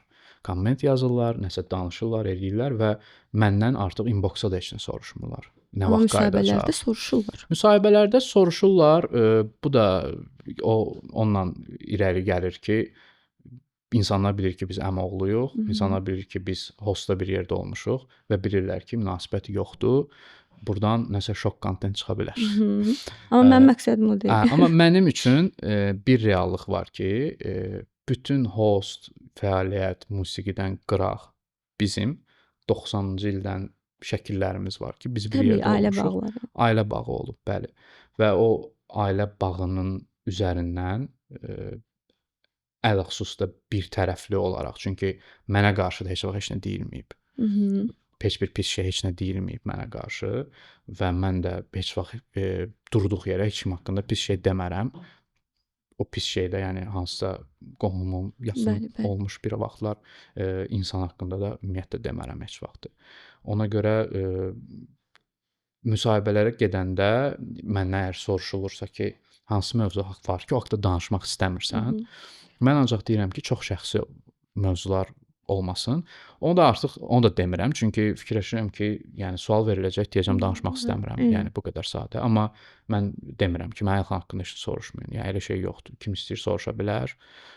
Mən də istədiyim və düz bildiyim formada cavab verəcəm. Yəni belə bir mövqedir. Amma məsələn sizin dediyiniz ki, Elxan belə bir oyun qurub ki, mən o şeydən çıxa bilmirəm. Sanki demirəm. Sanki elə mən sadəcə yəni izah eləməyə çalışdım ki, bu başa düşülən formadadır ki, insan yox idi uzun illər, mən gəldim, məndən soruşdular, çünki mən də Amerikadaydım. İnsanlar bilmirdi biz Amerikada bir yerdəyik, deyilik, nə, yəni bəzi adamlar üçün bu suallar var idi ki, çünki insan birdən yoxa çıxıb da belə bir bizdə nümunə olmamışdı bu günə qədər ki, insan çox populyar adam birdən-birə sosial media hər şeydən yoxa çıxır və insanlarda maraq oyradır. Bu çox bomba bir taktika idi düşünürəm və indi qayıdandan sonra da İlk qayıdışında ən azından çox böyük rezonans oldu. Sonra indi mahnıları kim sevir, kim sevmir, o başqa mövzudur. Amma bunun fonunda məndən soruşulmağı və hətta rap podkastlar var idi ki, məsələ təkcə mən deyil idim. O podkastlarda Elxanın qayıdışından sonra 7-8 buraxılış mövzu ancaq Qaraqan idi. Bu mənə elə gəlir ki, həmin podkast sahiblərinin özünün səhvidir. Ki, sənə fərqli adamlar gəlir, sənin kontentin bu adamdan çıxır və sən də deyirsən ki, mən bu adamı bəyənmirəm. Amma bütün çörək onun ətrafında fırlanır sənin üçün. Və o şeylərə də mən də düşdüm. İstər Murad Arifin verilişi olsun, da təzə qayıtmışdı. İstər Çənə olsun, onda Elxan təzə qayıtmışdı. Yəni bir neçə aydı və mütəmadi bu suallar fırlanırdı. Amma məsəl üçün son bir neçə ayda harasa çıxanda bu barədə çox səthi, yəni hansı mövzu olub keçir. Çünki artıq başa düşürlər ki, düzgün deyildən əlavə, yəni mən nə deyə bilərəm ki, etik deyil bu əslində. Yəni qurdalamaq etik deyil, amma ümumi suallar verməyə də artıq bu şok kontent deyil. Çünki adam özü qayıdıb, öz mahnıları var, nə vaxtsa da gələr, müsahibə verər, şok kontent çıxar, o başqa şeydir. Məndən artıq nə çıxa bilər ki, yəni adam burdadır da, yəni gedin soruşun. İndi sizə cavab vermirsə, o mənim problemim deyil. Ona görə mənə elə gəlir ki, artıq insanlara da maraqlı deyil ki, mən bu barədə nə deyə bilərəm. Sənin dinləyicilərin buna ciddi şəkildə sərt reaksiya bildirirlər. Hər kontentin altında var idi bu. Çünki vaxt sərf olunur. Bəli, bizə Orxan lazımdır. Onun fəaliyyəti bizə maraqlıdır. Elxan gələr, suallarınızı verərsiniz. Məncə də çox haqlı üsyandır bu. Çünki bir çox adamlar hətta belə bir mövzu atmışdı ortaya ki, mənim konsert məsələmdə də faktor var ki, məni Elxan biliblər, nəsə belə bir söhbət var idi birinci konsertdə. Amma yəni mahnıları hamı əzbər oxuyurdu. Məni Elxan biliblər, Orxan biliblər, yoxsa Avtandil biliblər. Yəni mahnıları əzbər Elə şey oxuyurdular. olma ehtimalı var. İndi yəni bunu hansısa formada bu da bir sataşmaq növü idi. hə, Mənim özümə də deyənlər var idi ki, ha belə elə. Mən də deyirdim, okey, indi şükür Allaha 6-cı konserti veririk və elə bir şeyin olmamağı artıq yəqin ki hamıya da məlum olub ki, yəni bir şey ola bilmir. Uşaqlar bu nə? Hə. Yəni o bilirsiz necədir? Sataşmağın da yəni sağlam olmalıdır. Sataşmağın da bir üslubu olmalıdır, yəni bir Mənə məntiqi gəlir olmalıdır. ki, mənə məsəl üçün sataşmaq istəyən adamlar olur. Normal bir şeydə nəsə bir populyarlıq var, uğur var. Kimsə də sataşmaq istəyir. Və sataşmaq üçün də fərqli alətlərdən istifadə edirlər və düşünürlər ki, mənim bu gördüyüm sevgini necəsə O alçaltmaq boyda kütlənin zəkası ilə də oynamaq yox. və mən hər zaman sayılır da onu bu. deyirəm ki, siz mənə sataşmırsınız, siz cəmaata sataşırsınız. Siz cəmaatı axmaq yerinə qoyursunuz bunu deməklə. Yəni bu düzgün bir şey deyil. Eynən. Mənə nə qədər istəyirsən sözünü deyə bilərsən, okeydir. Yəni mən üzə Dinləyici çıxanda bunları nəzərə almışam ki, yəni sən cəmaat içinə çıxırsansa, sevən də olacaq, sevməyən də olacaq, nifrət edən olacaq, söyən olacaq, hamısı ümumi bir paketin içində gəlir. Amma cəmaata bunu demək olmaz. Cəmaatı necəsə alçaltmaq, ki o nə bilim mən məsəl üçün sevmədiyim ifaçılar var, amma onlar haqqında heç vaxt demərəm ki, ona qulaq asan adamlar belə adamlardır. Yəni onu demərəm heç vaxt. Çünki o insanların yəni mən Seçimidir tanımıram də, bir şey bəli. deyil. Yəni özü bilər də, okey. Sənətçiyə deyə bilərəm ki, bu nə mahnıda yazırsan?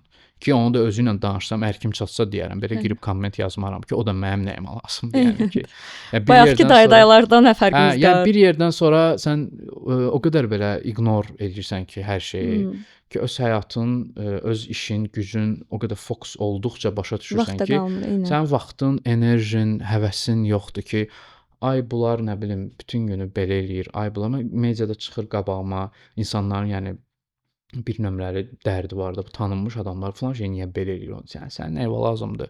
Sonra nə bilim adi son dövrlərdə ümumiyyətlə sosial mövzular, kimsə harısı video çəkir, bütün xəbər saytları onu dərc edir ki, o adam belə elədi, bu adam belə elədi, altından belə-belə fikir. Məncə bu insan nə bilim, baxırsan ki, yəni siz bu qədərmi bekarsınız? Yəni sonra da özümə baxıram ki, bu kommentləri niyə oxuyuram? Mən bu qədərmi bekaram? Yəni belə Bir şəkildə bir dairənin içinə dairənin düşürsən. içinə düşürük. Yəni çıxıram oradan ki, okey, mən bu işlə məşğul olmaq istəmirəm.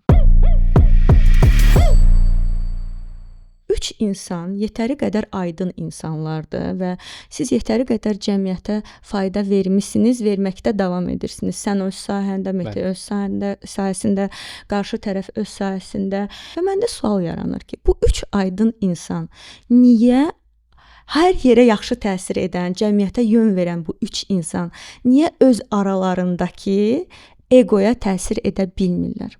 Bəzi birliklər, bəzi dostluqlar, iş birlikləri, ailə həyatları da olduğu kimi, yəni bir yerdən sonra bitir və onları artıq davam eləmirsən. Çünki davam eləsə pis olacaq. Və belə olanda daha yaxşıdır ki, hansısa bir hörmət, keçmişə, tarixə, sənətə, kimliyə, yaradıcılığa bir hörmət. Yəni biz belə arada öz aramızda da olanda, yəni müsahibələri kənara qoysaq, dost tanış hərdən soruşanda ki, siz niyə görüşüb danışmırsınız? Yəni nə bilim, niyə yığışmırsınız falan. Belə düşünürsən ki, görüşüb nə danışaq? Yəni ki, sadəcə bitibsə bitib. Yəni sadəcə bundan sonra salam sağ ol eləyək üçünmü görüşək? Mən düşünmürəm ki, kimisə kiməsə qarşı bir kini, bağışlanmayacaq nəsə. Bunlar mən əminəm ki, hamımız böyüyük. Hamı hamını da bağışlayıb da, keçib də mən yəni ən azından öz tərəfimdən və bu hər iki adamı da az-çox tanıdığım üçün uzun illər üçün düşünürəm ki, yəni nəsə xırda bir şey qalmış ola bilər, bir acıq ya da nəsə, amma heç kim dərindən, içindən heç kimin pisliyini istəyə bilməz, yəni ki, biz artıq yəni çox böyük bir yaşa çatmışıq. Zarafat deyil. Mete hamımızdan böyükdür və yəni həyatımızda o qədər öz şəxsi məsələlərimiz var ki, bir də bunun üstünə kiməsə qarşı kini özümüzdə daşımaq çox ağır bir şeydir. Amma yəni yoxdursa, okey, yəni bu gün ən azından bu an etibarilə mən əminəm ki, bu üç tərəfin heç biri düşünmür ki, oturub danışmaq lazımdır. Yəni mən əminəm ki, bu 3 nəfər, yəni öz adımdan bunu deyirəm və əminəm də ki, digər 2 nəfər də öz daxilində, təklikdə düşünmür ki, yaxşı olardı ki, yığışaq, söhbət eləyək filan. Bu ancaq ola bilərdi ki, hansısa hamımızın dəyər verdiyi bir 4-cü adam var. O hamının qulağından tutur, gətirir, nəsə Bax, eləyir. onu demək istəyirəm. O 4-cü adam yoxdur. Yoxdur. Yəni o 4-cü adam heç vaxt olmayıb. Bəlkə nə vaxtsa olsaydı bu yerlərə də çatmazdı. Və əksinə olub hətta. İnsanlar xırda bir konflikti sezən kimi dərhal tərəf tutmağa başlayıblar ki, parçalansın və biz birimiz burada olaq, birimiz burada olaq, onun yanında yer boşalsın, mən olum onun ən yaxını. Yəni bizdə daha çox əksinə olub. Host vaxtı, hostdan sonrakı dönəmlərdə də zamanla da bunu hamımız başa düşmüşük və əminəm də ki, indi artıq heç kimin yanında o cür insanlar yoxdur. Hansı ki, fürsət gözləyir, puskuda durub. Amma vaxtilə bunlar var idi və bizim çılğın 20-li yaşlarımızda verdiyimiz qərarlara daha sağlam necəsə reaksiya verməyimizə kömək olmayıblar. Amma indi bizim artıq, yəni 40 yaşa yaxınlaşdığımız dövrdə elə bir 50 yaşlı adamımız yoxdur ki, götürsün nəsə eləsin. İçimizdən də özümüzün də artıq, yəni hərənin öz həyatı, indi kiminsə də 3 nəfərdən birinin də cəsarəti yoxdur ki, cəsarət deməyim, uşaqlar, bəlkə eqolarımızı soyunaq, gəlin məncə oturaq. Cəsarət yox, məncə ehtiyac məsələsidir ki, ehtiyac yoxdur məncə. Çünki az-çox biz bilirik bir-birimizin həyatında nələr baş verir oradan-burdan və bilirik ki, kimlər bunu nə qədər göstərir ictimaiyyətə, əslində nə qədər var və bunu başa düşəndə görürsən ki, o niyə bunu istəsin ki? Və eyni qaydada yəqin mənim haqqımda düşünürlər ki, o niyə bunu istəsin ki də, yəni bu həyatında belə bir ehtiyac yoxdur. Nə vaxtsa yenə də deyirəm, o ehtiyac kimdəsə yarana bilər. Kimsə düşünə bilər ki, mən hiss edirəm ki, o boşluq var içimdə, mən götürüm yazım və yaxud da nəsə eləyim. Amma bugün o yoxdur. Məni bir dinləyici kimi nə narahat eləyir? Məsələn, bayağılığın bu qədər tendensiya olunduğu bir dövrdə biri yəni mütləq bir bayağılıq qatmalıdır ki, bu virallaşsın. Bir də sosial medianın həyatımızın ortasında olduğu bu dövrdə nəsə də uzağı bayağılaşmağa doğru gedirik. Bu 3 danışa bilən insanın bu formada narsist kimliklərinə bürünməyi məni host dinləyicisi kimi incidir. Ki əksi ola bilərdimi? Bilərdi. Çünki vaxtında bu insanlar gəncliyə istiqamət veriblər. Məsələn, Mete də bəzən müsahibələrində danışmır, sənin sabitliyin. Mən biraz bu məni hirsləndirir ki, uşaqlar, siz ki danışa bilirsiniz, siz ki istiqamət verə bilirsiniz. Bu danışmamazlıq, bu sükut haqsızlıqdır insanlara, haqsızlıqdır düşünürəm gəncliyə. Mən bunu haqsızlıq kimi görürəm. Sizin 3 narsist kimliyinizin bu qədər qabarıq olmağı. Konsert gəlir. Bu rap üçün, yəni 3 günlük konsert bildiyin səs-küydür də Orxan. Yəni mən də rapçi olsam paxıllıq eləyərdim. Və keçən dəfə orkestr var idi, bu dəfə xorda olacaq. Getdikcə üstünə qoyursan, inkişaf eləyirsən. Buna görə bir dinləyici kimi təşəkkür edirəm ki, bu dinləyiciyə olan hörmətdir və bu maraqdır. Necə hazırlaşırsınız və bu çox maraqlıdır. Xorun, orkestrın yenidən olmağı. Xor amma ilk dəfədir. Məncə rapdə ilk dəfədir bu canlı olaraq. Yəqin ki, ilk dəfədir. Mən onu tam araşdırmamışam. Ona görə yalandan deyə bilmərəm. Biz orkestrla 2024-də eləyəndə İdman Sarayında səhv eləmirəmsə o da bir ilk idi. Bəli, bəli. Bu mənim üçün, yəni Bakıda ilk idi də təbii ki, çünki digər ölkələrdə var idi. Olub. Mən görmüşdüm uzun illər öncədən. Arzulayırdım ki, ayda bu nə möhtəşəm bir şeydir. Sonra elə oldu ki, mən gəldim, böyük kütlə, konsertlər və birdən dedim ki, mənim belə bir arzum var idi. İndi onu həyata keçirə bilərəm. Çox bahalı bir şey idi. Amma biz dinləyicilər arxayın idik ki, bizim konsertə biletlər çox satılacaq və həmin orkestrla olan konsert demək olar ki, biz insanlar bu rəqəmlərə baxır, nələrsə xəyal qurur, amma reallıqda biz rəqəmləri göstərsək görərlər ki, biz dəhşət çox yatırım eləyirik. Çünki bunlar birinci növbədə mənim arzularım, xəyallarımdır. Eyni qaydada da xor ideyası var idi ki, hansısa konsertdə mən düşünmüşdüm, nəsə bir səs eşitmişdim, xoşuma gəlmişdi ki, bu necə olar görəsən mahnıda. Getdim, başladım araşdırmağa, müəyyən insanlarla görüşdüm, tanış oldum. İstər orkestr olsun, istər xor olsun. Bu işlərlə məşğul olan adamlarla danışmaq çox çətindir. Onlar Eynən. tamamilə fərqli təfəkkürdədirlər. Bir Hər də şey yenilik çox uzun, çətindir çox izahı. uzun keçir o proseslər, yazışmalar, müqavilələr. Yəni hal-hazırda demək olar ki, bizim bir müddətki işimiz ancaq bundan ibarətdir. Bu dəfə hazırlaşırıq 3 gün bariyeri bizim üçün bir ilkdir. Çünki mənim artıq 3 dəfə 2 günlük konsertim olub və hər üçü sold out olub. Sonuncu dəfə də sarayda elə 2 gün sold out olmuşdu. Biz düşündük ki, biz bunu indi eləməsək, mən hər zaman deyəcəm ki, kaş o vaxt 3 gün eləyərdim. Çünki Bakıda gəlib birinci konserti eləyəndə o bu günə qədər sual olaraq bizim üçün qalıb ki, görəsən biz Kristal Hallda eləyə bilərdikmi? Əslində niyyətimiz 1500 nəfərlik konsert idi. 6000 rəqəmi hardan çıxdı biz bilmirik və heç bir reklam olmadan. Ona görə fikirləşirdik ki, biz 2-3 ay reklam eləsəydik, onu o olsaydı eləsəydiklər qalır və ömrümün axırına kimi də məndən gedəcək. Və ona görə də mən düşündüm ki, mən bu dəfə 3 gün eləyim. Yaxşı olsa, yaxşı olacaq. Düşündüyüm kimi yaxşı olmasa da mən öz sualıma cavab tapmış olacağam və içimi yeməyəcək 50 yaşımdakı. O vaxtı yaxşı vaxtlar idi, bilsəydim 3 gün eləyərdim. Elə bir şey olmayacaq. Yəni bu avanturadır, bu həyat eşqidir, bu bir yəni narahatçılıqdır. Bunlar hamısı həyatın bir parçasıdır. Bu stresslər, bu fikirləşmə necə olacaq? Yəni mənim səsim necə? Keçən konsertdə mən ikinci günə artıq qızdırma ilə çıxmışdım və səslər var. Məsələn, bu Aygün bəylərin Özün günahkarsan mahnısını biz mix eləmişdik. Populyar olmuşdu kifayət qədər. Orada mənim səsim burnumdadır. Məsələn, qaymarit olmuşdu. Yəni indi 3 günlük konsert necə olacaq? O fiziki tərəfləri hələ fikirləşməyə başlamamışam.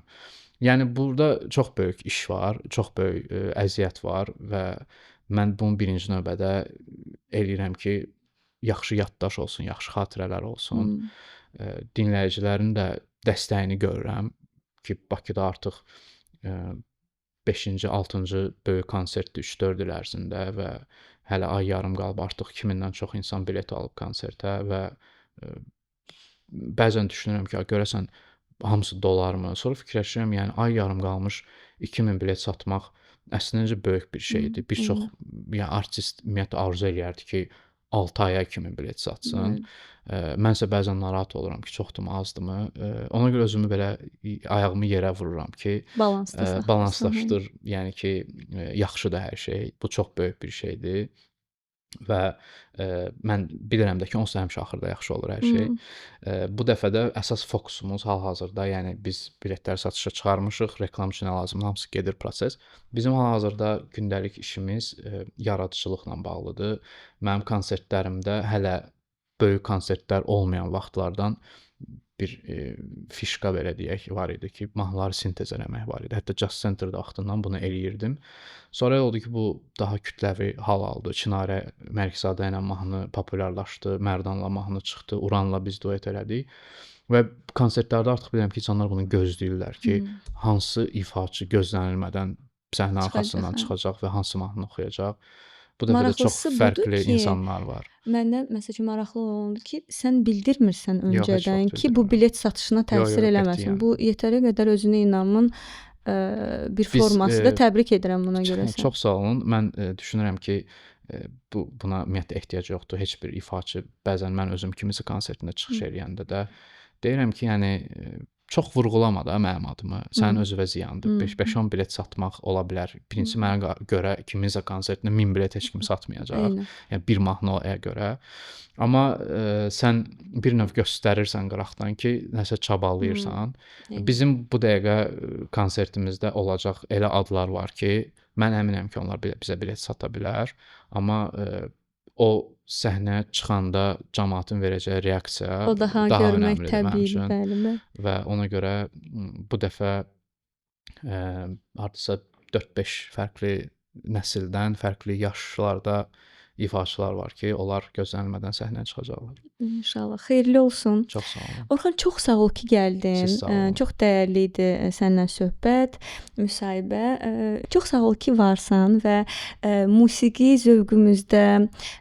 zövqümüzün bu qədər yaxşı olmağında sənin də payın var. Uşaqlıqdan Çox xoşdur uşaqlıqdan eşitmək. demək istəmirəm, amma uşaqlıqdan bu yana. Çox sağ ol ki, varsan. Etdiklərinə görə təşəkkür edirəm. edirəm. Konsertdə də sənə uğurlar arzu edirəm. Belə. Çox sağ olun. Sizin də layihənizə uğurlar arzulayıram. Hər şey ürəyiniz istəyən kimi olsun. Təşəkkür edirəm. Konsertimdə də inşallah gözləyirəm sizi. İnşallah olacağıq. Biletimizi almışıq, gələcəyik inşallah. Çox sağ olun. Çox sağ ol. Dostlar, siz isə şərhlərinizi yazırsınız. Çünki bizim tək qazancımız sizin şərhlərinizdir. Çünki istiqamət alırıq oradan sizin fikirlərinizdən. Növbəti podkastlarda görüşənə qədər.